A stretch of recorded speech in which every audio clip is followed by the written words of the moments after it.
नमस्कार, आप देख रहे हैं पांचजन्य। 2024 के लोकसभा चुनाव में बीजेपी को सबसे बड़ा झटका उत्तर प्रदेश में लगा, क्योंकि पार्टी को उम्मीद से काफी कम सीटें मिली और इसके बाद भी उत्तर प्रदेश से मोदी मंत्रिमंडल में करीब 10 मंत्री बनाए गए हैं और उनमें भी जातिगत समीकरण का पूरा ध्यान रखा गया है, जो ये बताता है कि मोदी 3.0 सरकार अगले चुनाव के लिए यूपी में कोई ऐसी गलती नहीं दोहराना चाहती जो उससे इस बार हुई हो। अगर 2014 और 2019 के चुनावों की बात करें तो बीजेपी की विजय में उत्तर प्रदेश की भूमिका सबसे बड़ी थी, जहां पार्टी को 71 और फिर 62 सीटों पर विजय मिली थी। पिछली बार के मुकाबले पार्टी को इस बार लगभग आधी सीटें आई हैं। उत्तर प्रदेश में 12 केंद्रीय मंत्रियों में से 7 को पराजय का मुंह देखना पड़ा है। स्मृति ईरानी अमेठी में एक अनजान प्रत्याशी के हाथों हार गईं। इसके अलावा जालौन से भानु सिंह वर्मा, चंदौली से महेंद्र नाथ पांडे, मुजफ्फरनगर से संजीव बालियान, मोहनलालगंज से कौशल किशोर, लखीमपुर खीरी से अजय मिश्र टेनी और फतेहपुर से साध्वी निरंजन ज्योति को हार का सामना करना पड़ा। उत्तर भारत के राज्यों में भाजपा का राजनीतिक आधार बेहतर है। देखा जाए तो उत्तर के 10 राज्यों और दिल्ली, जम्मू कश्मीर, लद्दाख और चंडीगढ़ को मिलाकर 245 लोकसभा सीटें आती हैं। 2019 में बीजेपी ने इनमें से 163 और उसके सहयोगी दलों ने 29 सीटों पर जीत दर्ज की थी। इंडी गठबंधन ने इस बार जमकर जातियों का काट खेला और साथ ही वो आरक्षण खत्म करने को लेकर भ्रम फैलाने में सफल रहा, जिसकी काट बीजेपी नहीं ढूंढ सकी।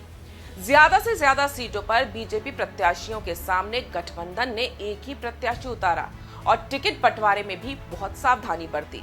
हालांकि राज्य में बीएसपी का अच्छा जनाधार है, पर उसके समर्थकों ने भी इंडी गठबंधन के प्रत्याशियों को वोट दिया।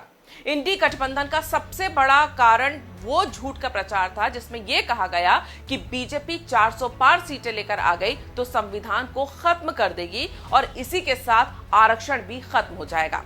इस प्रचार से एक बड़े तबके के भीतर भय पैदा हुआ और इसने उन्हें इंडी गठबंधन की शरण में जाने के लिए प्रेरित कर दिया। इसी किस्म के भय के सहारे मुस्लिम मतदाताओं को ये पार्टियां अपने पाले में लाने में कामयाब रही।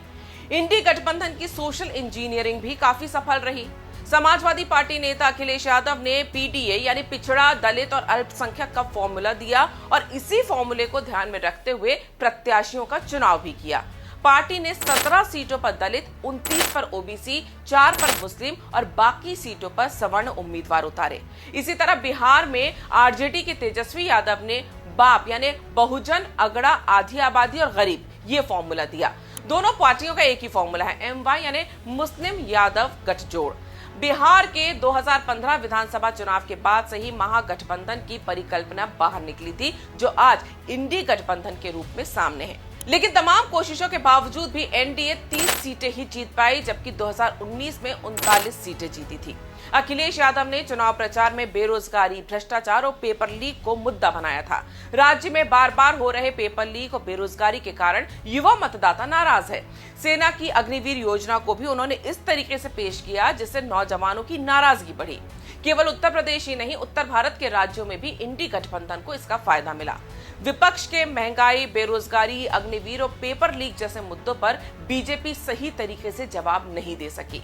हालांकि सेना में भर्ती का मामला उत्तराखंड और हिमाचल प्रदेश में भी है, लेकिन वहां ये मुद्दे और सोशल इंजीनियरिंग के दूसरे कारक कारगर नहीं रहे और बीजेपी सभी सीटें जीतने में सफल रही। इसी लिहाज से अगर देखा जाए तो दिल्ली की सभी 7 सीटों पर विजय के कारणों को भी समझने की जरूरत है। दिल्ली में एक को छोड़कर सभी प्रत्याशी नए थे, लेकिन कांग्रेस और आम आदमी पार्टी का गठबंधन बेमेल था। कांग्रेस के संगठन के भीतर भी आम आदमी के साथ गठबंधन को लेकर असहमतियां थीं। यहां तक कि मतदाताओं के बीच में भी ये संदेश ठीक से नहीं पहुंचा कि कांग्रेस और आम आदमी पार्टी मिलकर लड़ रहे हैं। कई जगह मतदाता भी कंफ्यूज दिखे।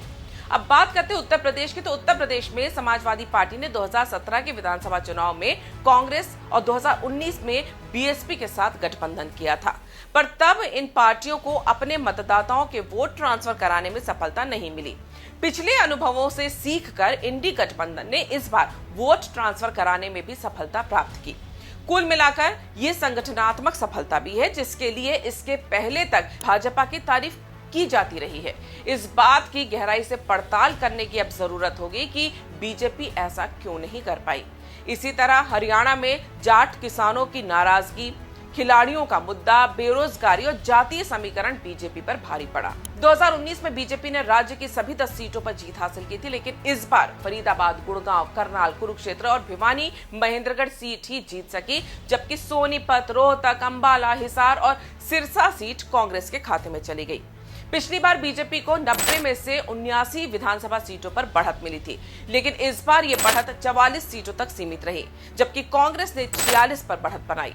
कांग्रेस ने सिरसा, रोहतक संसदीय क्षेत्र की सभी 18 विधानसभा सीटों पर जीत दर्ज की। चौटाला परिवार की दोनों पार्टियों आईएनएलडी और जेजेपी का प्रदर्शन खराब रहा और इनके प्रत्याशी जमानत तक नहीं बचा सके। इस बार बीजेपी की सोशल इंजीनियरिंग भी काफी नाकामयाब रही। हरियाणा में 22% जाट मतदाता हैं, जो कभी कांग्रेस तो कभी आईएनएलडी और जेजेपी की ओर झुकते रहे हैं। इस बार जाट वोट कांग्रेस को मिले और उसका वोट 15% बढ़ गया। पिछली बार बीजेपी को 58% वोट मिले थे और इस बार 46% ही मिले हैं। कुल मिलाकर देखें तो बीजेपी नेतृत्व को भी उत्तर भारत का उत्तर अब तलाशना होगा, क्योंकि हरियाणा, झारखंड, बिहार, दिल्ली जैसे राज्यों में 1 साल के अंदर ही अब विधानसभा चुनाव भी होने वाले हैं। आपको हमारा ये वीडियो कैसा लगा हमें कमेंट करके जरूर बताइएगा और ऐसी खबरों के लिए पांचजन्य के इस YouTube चैनल को सब्सक्राइब जरूर कीजिए।